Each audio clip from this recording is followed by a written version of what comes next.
At Starbound, we tell stories the human way, not with artificial voices or AI slop. In the end, what's HFY without humanity? Subscribe to keep it this way. My name's Chikondi. Let's begin. Cadet Vorgzag walked into the military classroom with the smug grin of a death worlder who had recently beaten the instructor in combat training, drawing the attention of every eye and visual appendage in the room the moment his gaze met the instructor's.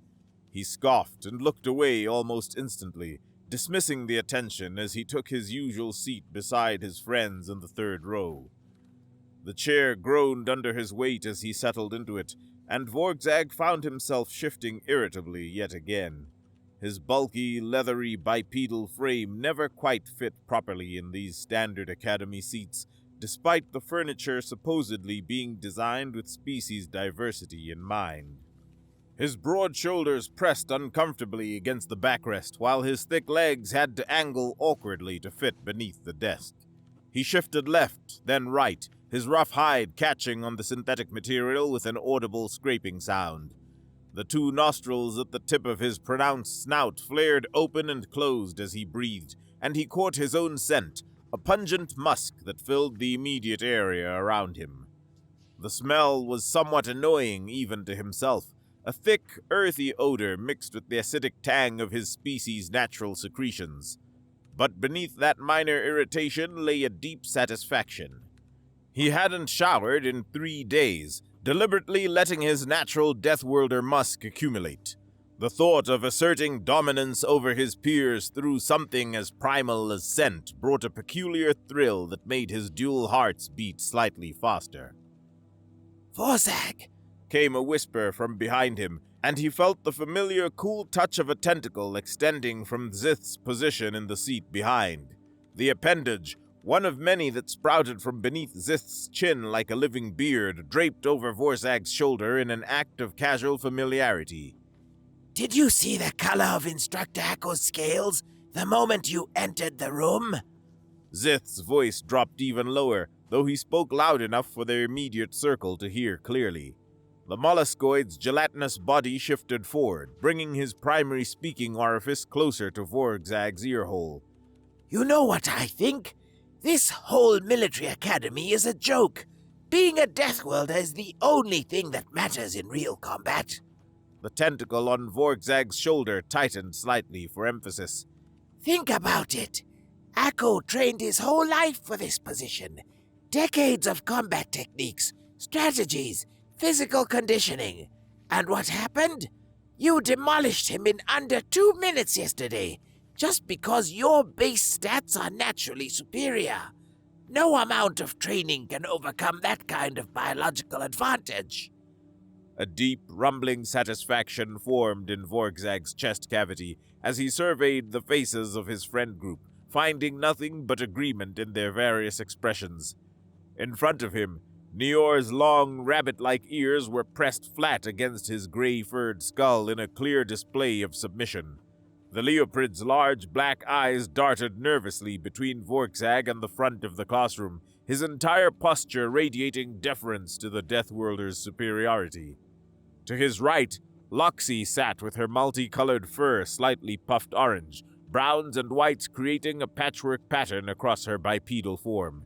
She was repeatedly pressing her sharp teeth against her extended tongue, a behavior her pack-oriented species used to acknowledge their place in a hierarchy.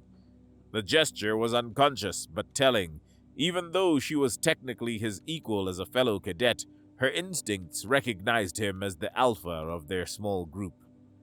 Vorgzag's laugh was a harsh bark that echoed through the classroom, causing several nearby students to flinch. "Zith's absolutely right," he boomed, not bothering to lower his voice. "The only thing that matters in combat is being born on a death world. These soft-worlders," he gestured broadly at the various non-Deathworlder species scattered throughout the room, "could train for 1,000 cycles and never match what we can do naturally. They're wasting their time here, just like Instructor Echo wasted his life thinking all that training would mean something." He watched with satisfaction as Nior's ears somehow pressed even flatter against his skull, while Loxie's teeth pressing became more pronounced. Even some students outside their immediate circle were nodding reluctantly, their body language screaming regret at having enrolled in the military academy. A small, yellow-feathered avian 2 rows ahead had her crest feathers completely flattened in distress, while a gelatinous being in an environmental suit to their left had stopped circulating their internal fluids. That's quite enough of the discussion, cadets. Instructor Echo's voice cut through the murmur of agreement that had been building around Vorzag's proclamation. The reptilian instructor stood at the front of the class, his lean, fit bipedal form perhaps slightly tense. His red scales, normally a vibrant crimson, had dulled to a darker maroon, a clear sign of stress in his species.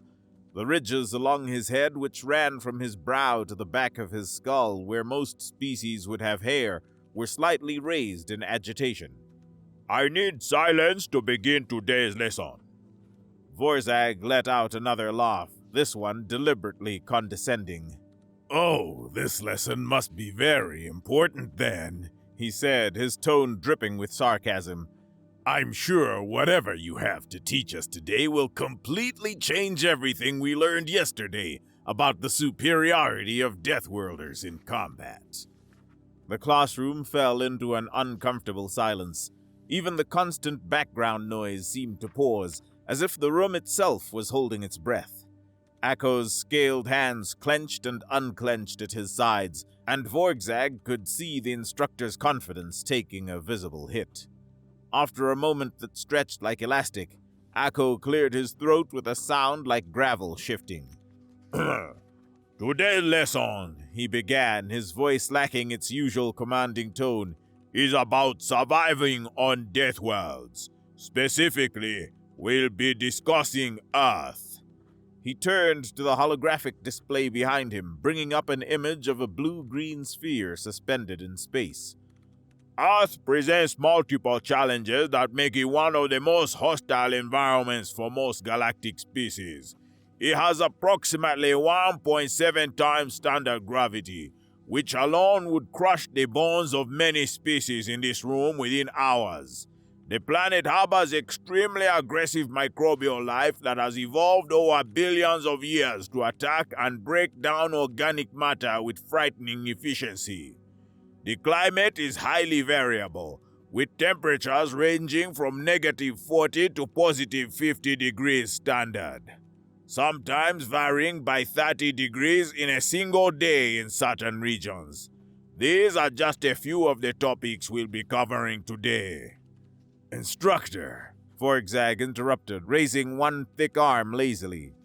I might have a chance of surviving a planet like Earth for a bit, maybe even Zith here with his redundant organ systems. But everyone else? He gestured dismissively at the rest of the class. They're wasting their time with this lesson. No amount of theoretical knowledge is going to help a leopard survive in 1.7 gravity when their skeleton would snap like dried vegetation stems. The silence that followed was even heavier than before. Vorzag could practically taste the despair emanating from the non-Deathworlders in the room. Several students had begun to slouch in their seats, their various appendages drooping with resignation. Echo's head ridges flared briefly before settling. Training can make the difference, he said, though his voice lacked conviction. With the right equipment, the right conditioning, and most importantly, the right mindset, any species can learn to operate in extreme conditions. It's not about matching Deathworlder physical capabilities. It's about finding ways to work around limitations. Vorzag looked around the classroom, noting how Echo's words were being heard but not listened to. A small furball-like student in the front row was exchanging worried glances with their neighbor, their wide eyes reflecting doubt and fear. Several avian students had their crests so low they were practically invisible against their heads. Even the aquatic students, suspended in their environmental suits filled with their native liquids, had begun nervously playing with the streams of bubbles that provided their oxygen, a clear sign of distraction and disengagement.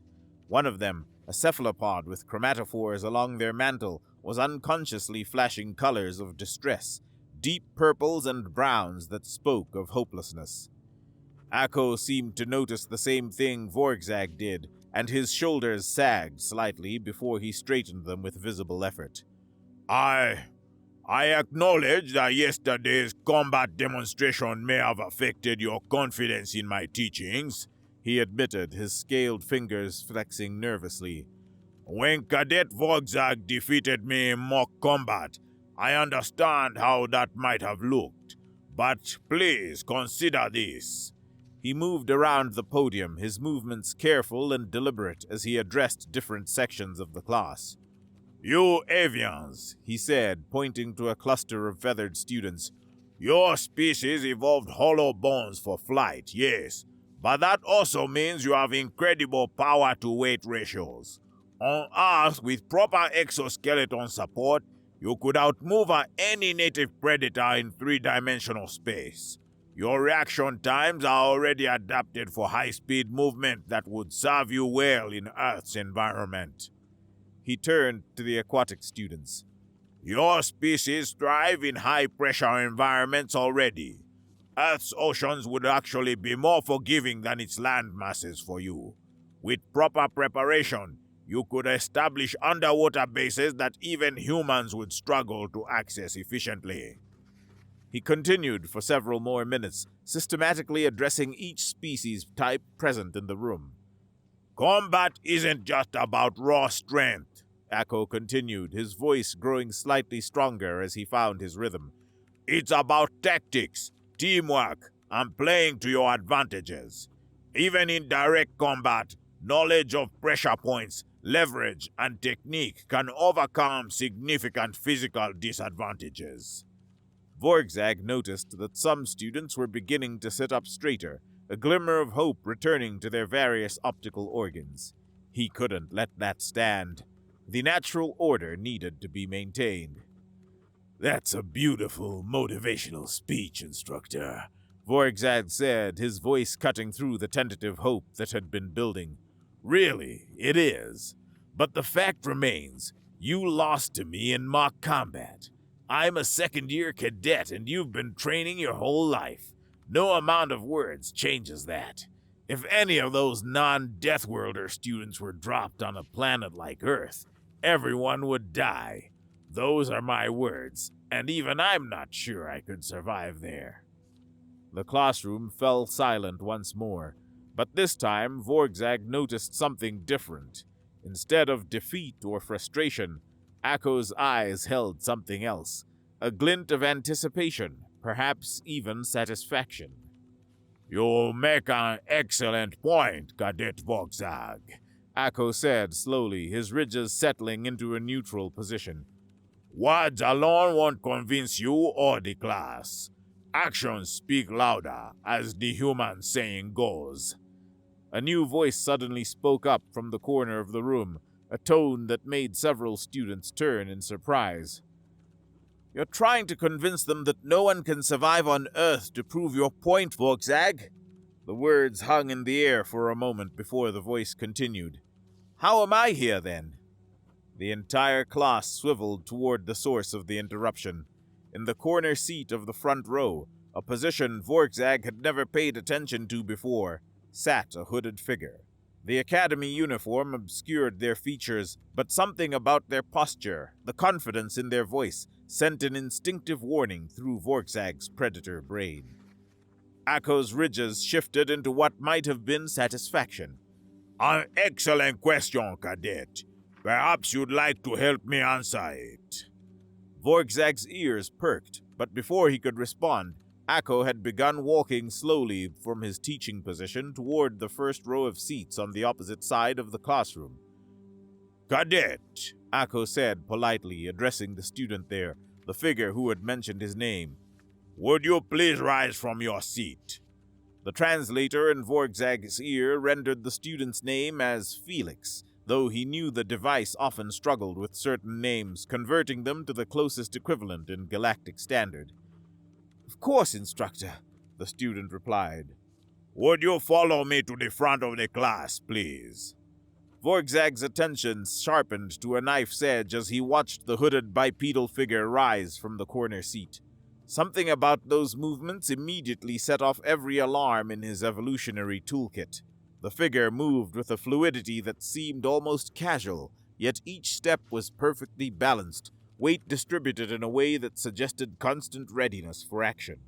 But there was something else, a slight adjustment in each movement, as if the being was compensating for something. It took Vorgzag a moment to realize what he was seeing. The subtle discomfort of someone used to much higher gravity making minute corrections to avoid bouncing or overshooting their movements. The mysterious student followed Instructor Akko to the front of the class, stopping beside the podium where everyone could see clearly. The hood of their academy uniform still obscured their features, but Vorgzag could make out a bipedal form roughly similar in size to Akko, though perhaps slightly shorter and more compactly built. Thank you, Felix, Akko said, then addressed the class. Would you please remove your hood? The figure reached up with what Vorgzag now recognized as 5-fingered hands, an unusual configuration in the galaxy, and pulled back the hood in one smooth motion. The collective gasp from the classroom was audible enough to override the air recyclers. Several students actually recoiled, one avian letting out a shriek of surprise that they quickly stifled. The revealed face was flat, disturbingly so, with forward-facing predator eyes that seemed to take in everything at once. The skin was a brown tone that seemed to shift slightly in the artificial light, and atop the head was a covering of dark, short fur. No, hair. Vorgzag's xenobiology training reminded him. This was a human. An actual human was sitting in their classroom. Akko waited patiently for the noise to die down, his ridges displaying what Vorgzag now recognized as smug satisfaction. The instructor let the surprise fully sink in before speaking again. I didn't want to resort to this, Akko said, his tone measured and careful. Bringing a student from another class into our discussion wasn't my first choice. But Cadet Vorgzag is correct. My defeat yesterday has undermined your trust in my teachings. Words alone won't restore that trust. What do you mean? Vorgzag asked, his usual bravado faltering slightly. Having a human this close was unsettling in a way he hadn't expected. The creature just stood there, relaxed but alert, like a weapon waiting to be drawn. You've proven that Deathworlders have natural advantages, Akko continued. That much is undeniable. But that's all you've proven. Now the entire class believes that nothing I teach has value against raw Deathworlder physiology. So I need to demonstrate otherwise. The confusion in the room was clear. Students were looking between Akko, the human, and Vorgzag with expressions of bewilderment. Vorgzag started to voice another question, but Akko raised a scaled hand to cut him off. You are going to fight Cadet Felix here in mock combat. Same rules as yesterday. Training knives. First to achieve a killing blow wins. That is, if you accept the challenge, Cadet Vorgzag. The pressure in the room suddenly centered on Vorgzag. Every eye and sensory organ was focused on him, waiting for his response. He could feel the weight of expectation from his fellow Deathworlders, the hope from the non-Deathworlders, and something else from the human. Patience, perhaps even amusement. His pride wouldn't let him back down, even as his instincts screamed warnings about the predator standing calmly at the front of the class. "What reason would I have to refuse?" he said, forcing his usual bravado into his voice. "I've beaten the instructor. One human cadet won't be any different." Excellent, Akko said, already moving to clear space at the front of the classroom. Everyone, please move your desks back to create a combat circle. Standard academy rules apply. Stay outside the marked area. The preparation happened quickly, students scrambling to rearrange the room with a mixture of excitement and trepidation. Within moments, a rough circle had been cleared, approximately 5 meters in diameter. Akko produced 2 training knives from the equipment locker, the same type used yesterday, weighted to feel like real blades, but with edges that would only leave a bright mark on contact with skin or clothing, registering a cut without causing actual damage. Vorgzag took his position, rolling his massive shoulders and feeling his muscles bunch beneath his leathery hide. The familiar weight of the training knife felt good in his hand, and he spun it once in a display of dexterity that drew some appreciative murmurs from the crowd. The human, Felix, simply took the offered knife and tested its balance with a few subtle movements, then nodded to Akko. There was no showmanship, no intimidation display, just quiet assessment and readiness. "You might want to stretch first," Felix offered, speaking for the first time since revealing himself. His voice was filled with that same dangerous undertone, but there was genuine sportsmanship in it. "I heard what you said about Earth, about surviving there. Instructor Akko is right, you know. It's not about raw strength. It's about training, adaptation, and technique. I should know. I lived there my whole life before coming here." Vorgzag snorted dismissively. "Save the philosophy for after I beat you, human." Felix shrugged, a uniquely human gesture that somehow conveyed both acceptance and warning. "Your choice." They faced each other in the circle, and Vorgzag could hear snippets of hushed conversation from the watching students. "Never seen a human fight before. Think Vorgzag can take him?" Earth is 1.7 gravity. This must be like nothing to... "Silence!" Akko commanded, and the room immediately complied. "Standard Academy rules. Combat continues until a killing blow is achieved or one combatant yields. Ready positions." Vorgzag dropped into his combat stance, the same one that had overwhelmed Akko yesterday. His powerful legs coiled like springs, ready to explode forward. His knife hand stayed loose but ready, while his other hand positioned for grappling. Across from him, Felix settled into something much more subtle. Weight on the balls of his feet, knife held in a reverse grip, his free hand open and forward. "Begin!" Akko barked.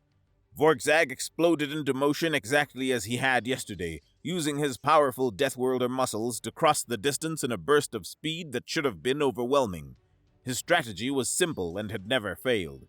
Use his superior physical abilities to seize the initiative, force his opponent on the defensive, then leverage his strength advantage to create an opening. His knife hand swept in from the right, while his free hand reached to control the human's weapon arm. He expected Felix to dodge, to retreat from the overwhelming assault like Akko had initially tried to do. Instead, the human moved in a blur of motion that Vorgzag's eyes could barely track. One moment, Felix was in front of him. The next, the human had somehow slipped inside his guard. Vorgzag felt a sharp impact against his midsection, not painful through his tough hide, but forceful enough to knock the wind from his lungs. As he gasped and started to double over, he realized Felix's knife was already pressed against his throat. "Yield?" Felix asked calmly, as if he hadn't just moved faster than anything Vorgzag had ever seen. The room erupted in shocked exclamations. Vorgzag's eyes widened as he processed what had just happened. In less than 2 seconds, the human had completely neutralized his attack and achieved a killing blow. If this had been real combat, Vorgzag would be bleeding out on the floor. That was a fluke!" Vorgzag sputtered, pushing away from the human. "I was caught off guard! Again! We go again!" Felix looked to Akko, who nodded. "If both combatants agree, we can reset." They returned to starting positions. This time, Vorgzag was more cautious. He knew the human was fast, so he wouldn't overcommit to his initial attack. He would probe first, test the human's defenses, then use his strength advantage more strategically. "Begin!" This round lasted longer, almost 10 seconds. Vorgzag tried a series of quick jabs and feints, attempting to gauge Felix's reaction time and find a pattern in his movements. The human moved with an economy of motion that was mesmerizing, never overextending, always balanced. When Vorgzag finally saw what he thought was an opening and lunged forward, Felix grabbed his wrist with surprising strength, used Vorgzag's own momentum to pull him off balance, and drove the training knife into his belly with enough force to trigger the impact sensors through his tough hide. "That one would have punctured your primary digestive organ," Felix noted clinically. Fatal within minutes without immediate medical attention. Vorgzag's frustration was building, mixing with something he hadn't felt in a long time. Genuine fear of an opponent. "Again!" he demanded. "That one was close! One more time!" Felix sighed but nodded. "If you insist." For the third round, Felix didn't wait for Vorgzag to attack. The moment Akko called begin, the human moved forward with a speed and aggression that caught everyone, including Vorgzag, completely off guard. It was like watching Vorgzag's own strategy executed at a level he couldn't match. Felix closed the distance in a heartbeat, his movements a flowing combination of strikes that seemed to come from every angle at once. Vorgzag tried to block, to counter, to do anything, but it was like fighting smoke that somehow hit like hammers. Within 5 seconds, Vorgzag found himself on his back with Felix's knee on his chest and the training knife pressed against his throat once again. "I could do this all day," Felix said, and there wasn't any malice in it, just a statement of fact. "But I think the point has been made." The classroom was dead silent for several heartbeats, then erupted in amazed chatter. Did you see how fast? 3 times in a row, he beat Vorgzag 3 times. The way he moved, it was like Vorgzag was standing still. Akko's voice cut through the noise. Everyone back to your seats, now! The students scrambled to comply, the room quickly returning to its original configuration. Vorgzag returned to his seat more slowly, his mind reeling from what had just happened. As he sat down, he couldn't help but notice that his friends were looking at him differently, not with less respect necessarily, but with a new understanding that being a Deathworlder didn't make him invincible. Before Akko could begin speaking, Vorgzag made one last attempt to salvage his position. "This doesn't prove anything," he said, though his voice lacked its earlier confidence. "The human only beat me because he's also a Deathworlder. My point still stands." "Does it?" Akko interrupted, his ridges displaying what Vorgzag now recognized as satisfaction. "Cadet Felix, how long have you been training in combat?" "Since I was 6 years old, sir," Felix replied. 14 years of various martial arts focusing on Brazilian Jiu-Jitsu, Krav Maga, and Filipino knife fighting." "And Cadet Vorgzag, how long have you been formally training in combat?" Vorgzag's silence was answer enough. Akko moved to the center of the front of the class, gesturing for Felix to remain visible beside him. "Let me explain what you just witnessed," he began, his voice carrying the authority that had been shaken yesterday, but was now fully restored. "Yes, Cadet Felix is from a death world. Yes, he has physical advantages over many species in this room. But Cadet Vorgzag is also from a death world, Throga specifically, which has 1.8 times standard gravity and is home to some of the most dangerous predators in the known galaxy." He began pacing, his movements animated with renewed confidence. "By every measurable physical metric, Cadet Vorgzag should have had the advantage. He's larger, has longer reach, his hide is naturally armored, and his muscle density is approximately 20% higher than a human's. But he lost 3 times, decisively." Akko stopped and faced the class directly. "Why? Because Cadet Felix has spent 14 years learning how to fight.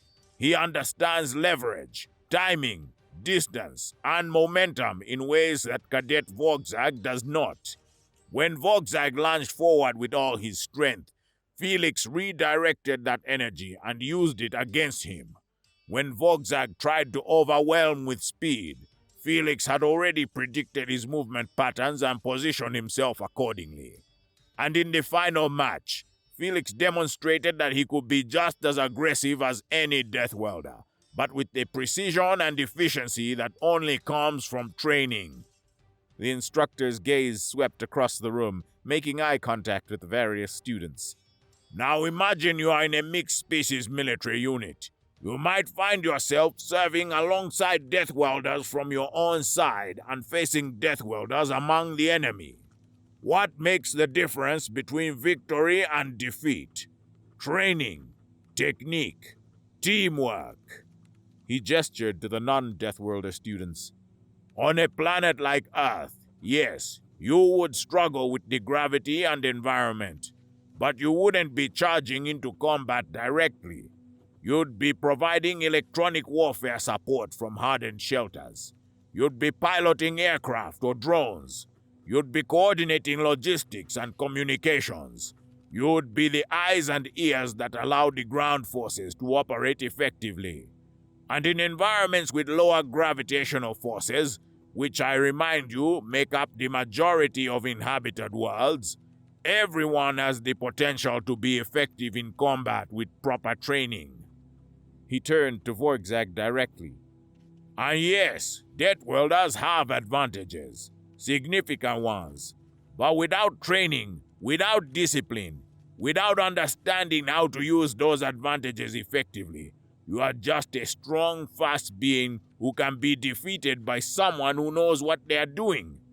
Cadet Felix didn't beat you because he's stronger. He beat you because he spent years learning how to fight opponents who are stronger than him. Felix spoke up for the first time since the demonstrations. On Earth, we have a saying, the more you sweat in training, the less you bleed in battle. Every species here has the potential to be effective in combat if they're willing to put in the work. Akko nodded approvingly. Thank you, Cadet Felix. You may return to your class. The human nodded respectfully to Akko, then to the class as a whole, before pulling his hood back up and departing. His exit was as quiet and controlled as everything else he had done, leaving behind a room full of contemplative students. So, Akko said, his ridges displaying satisfaction as he returned to his podium. Shall we begin today's lesson on surviving death worlds? I think you'll find it much more relevant now that you understand it's not about matching Death Worlder physiology. It's about understanding your own capabilities and how to maximize them in any environment. The class leaned forward almost as one, suddenly eager to learn what the instructor had to teach. Even Zith's tentacles were stretched forward in attention, while Nior's ears stood up straight for the first time since Vorgzag had known him. As Akko began breaking down the various approaches different species could use to operate effectively on high-gravity worlds, Vorgzag sat in uncharacteristic silence. His usual smugness had evaporated, replaced by something unfamiliar: doubt. For the first time since arriving at the academy, he found himself actually listening to the instructor's words rather than dismissing them. The lesson continued, with Akko explaining pressure suits designed for different physiologies, discussing how exoskeletons could allow even the most fragile species to move in higher gravity, and detailing team tactics that leveraged each species' strengths while compensating for their weaknesses. He showed holographic simulations of mixed species units operating on Earth, with leopards providing overwatch and communication, avians controlling air support, and various other species fulfilling specialized roles that even humans couldn't perform as effectively.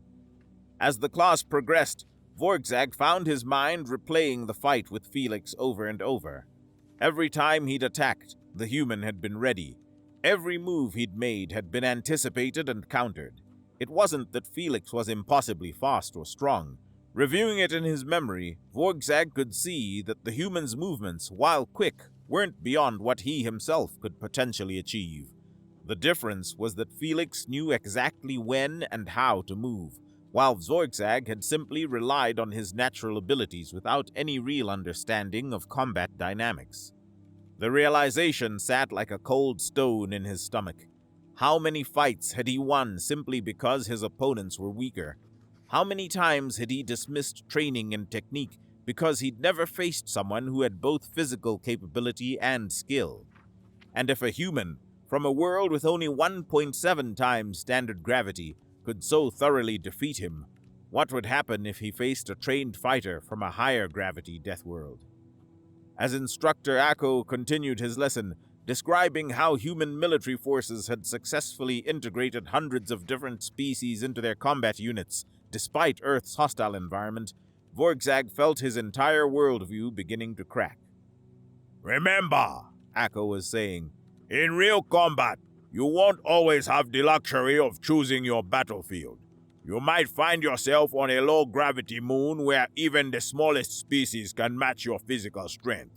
You might be in an environment that favors your enemy's biology over yours. The only constant you can rely on is your training and your ability to work with your team. As the lesson drew to a close, Vorgzag caught Nior looking at him with something approaching sympathy rather than fear. Even Loxy had stopped her submissive, teeth-pressing gesture, instead watching him with curious eyes. They could see the change in him, the collapse of his arrogant certainty. For your next assignment, Akko announced, you'll be working in mixed species teams to develop tactical approaches for various environmental conditions. Each team must include at least one Death Welder and 3 non-Death Welders. You'll be graded not on individual performance, but on how effectively you leverage each team member's capabilities. The class period ended, and students began filing out. As Vorgzag slowly gathered his things, he overheard 2 avians talking excitedly about the exoskeleton system Akko had described. A group of aquatic students were discussing the possibility of specializing in underwater combat operations on mixed environment worlds. Even Zith was engaged in animated conversation with several non-Death Worlders about communication strategies. Vorgzag stood to leave, his movements heavy with the weight of his shattered preconceptions. As he reached the door, Instructor Akko called out to him. Cadet Vorgzag, a moment, please. He turned back, expecting to be reprimanded or mocked. Instead, Akko's expression was neutral, even understanding. What you are feeling right now, the instructor said quietly, that confusion, that questioning of everything you believed, that's the beginning of real learning. Cadet Felix could have beaten you 100 times and it wouldn't have mattered if you weren't ready to understand why. The fact that you are questioning yourself now means you are finally ready to become a real soldier, not just a strong fighter. Vorgzag stood at the doorway for a moment longer, unable to find words to respond. The instructor's scaled face showed no mockery, only a patient understanding that somehow made the truth even harder to bear. I've been where you are, Akko continued, his ridges settling into a neutral position. Many Death Welders go through this realization at some point. The lucky ones learn it in training rather than in actual combat where the stakes are lethal. You have natural advantages, Cadet Vorgzag, significant ones. But those advantages are just raw materials. What you do with them, how you refine them through training and discipline, that's what determines whether you become a true warrior or just another casualty who thought strength alone was enough. The reptilian instructor moved back toward his desk, adding a few more words. The offer stands for additional combat training if you are interested. Real technique, not just relying on your natural abilities. Vorgzag felt his leathery hide flush with embarrassment, but said nothing. As he finally turned to leave, his massive frame moving through the doorway with none of his earlier swagger, he caught sight of his reflection in the polished metal of the corridor outside. The same powerful Deathworlder physique stared back at him, but somehow it looked different now. Less like an advantage and more like untapped potential that he'd been wasting. His heavy footsteps echoed down the academy corridor as he walked away, but for the first time since arriving at the military academy, they didn't sound like the steps of a conqueror. They sounded like the steps of a student who had just learned his first real lesson, that in the vast, dangerous galaxy, being born strong meant nothing if you never learned how to truly fight. And perhaps more importantly, that those he'd dismissed as weak might just be the ones to teach him what real strength actually meant.